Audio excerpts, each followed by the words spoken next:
At Tapestry Charter School, we really try to get to know our ninth grade students as soon as possible. So after the lottery is pulled in April, we set up meetings with students and families called intake interviews. These interviews take about an hour and a half to 2 hours, and families come in with the student and they meet with a Tapestry staff member. And at the meeting, we go over a student's report cards, look at their past achievement, we talk about their likes and their dislikes, their interests and their aversions.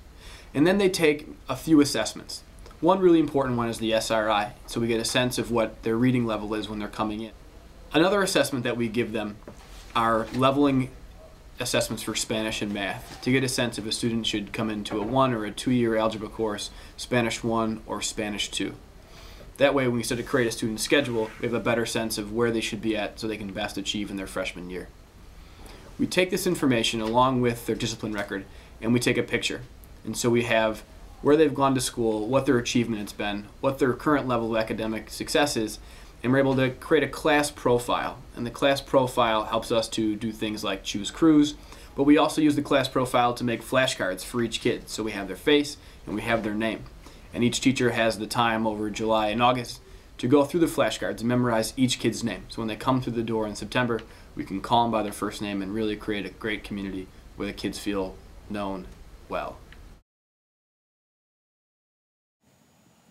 Teach Like a Champion became a great resource for us to establish consistency between ninth grade classrooms. Over the summer, we sat as a team and picked about 5 strategies to focus on. By doing this, we were ensuring that the expectations in each room were the same and that students would experience identical structures from room to room. This gives students multiple opportunities to practice and see success, as well as leaving no room for ambiguity on what the 57 minutes of class time should look like. In addition, it also gave the team a basis of checking in each week. We were able to run down the list of strategies and decide what we were doing well with and what needed to be improved and how. In this way, we were always reflecting on our own practices, but with the support of each other. Students are sorted into crews during a round-robin exercise, utilizing the profiles created during the student intake process. The goal is to create diverse crews based on students' previous schools and experience. For example, we don't want all of the students coming from a particular middle school going into the same crew. We also tried to make sure that crews are not overladen with students that we think will have strong characters based on their previous records in school. Unlike other schools I've taught at, Tapestry uses freshman orientation for more than just a meet and greet with teachers and a tour of the students' new classrooms. We see freshman orientation as a way to build solid community relationships between teachers, students, and parents, which will last the students 4 years of high school and beyond. It's typically held on the evening during the week before school starts. To ensure we achieve optimal attendance for this important structure, the ninth grade crew leaders make phone calls home to each of our crew kids. We call a week before the orientation and then a reminder call the day before. Since implementing the phone calls 2 years ago, attendance to the orientation has increased in the upper 80 to 90% range.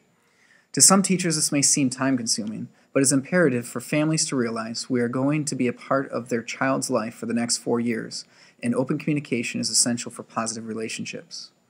Another way that we build on these positive relationships is the orientation itself.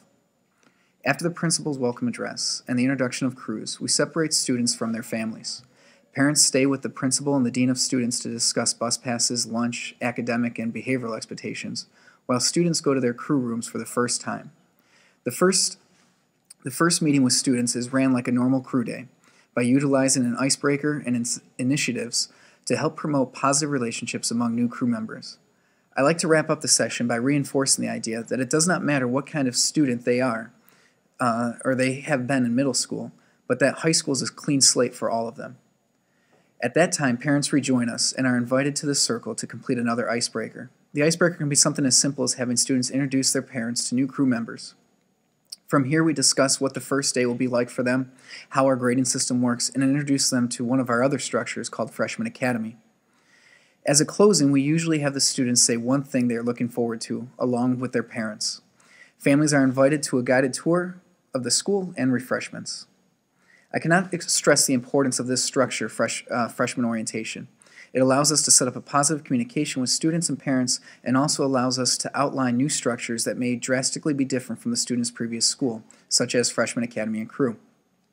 For a small number of students that did not show, Crew leaders make phone calls home the next day, relaying what has been missed and reminding them what time school starts on the first day.